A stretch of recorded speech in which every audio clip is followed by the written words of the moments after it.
though as time chronologically goes on, I would argue that because of the evidence that we've actually had the privilege to be available to us, mainly the manuscripts, although not limited to it, we are able to track and trace the chain of custody back to the original wording more accurately.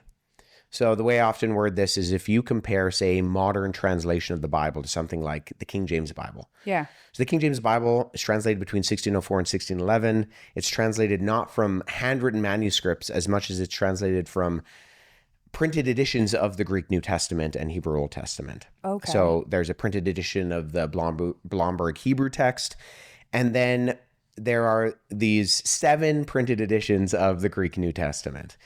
5 by a guy named Desiderius Erasmus, who was this great Dutch scholar in the Middle Ages, and then updates by a guy named Stephanus and a guy named Beza. And that kind of sits like as the center, the base for what the King James translators are primarily using.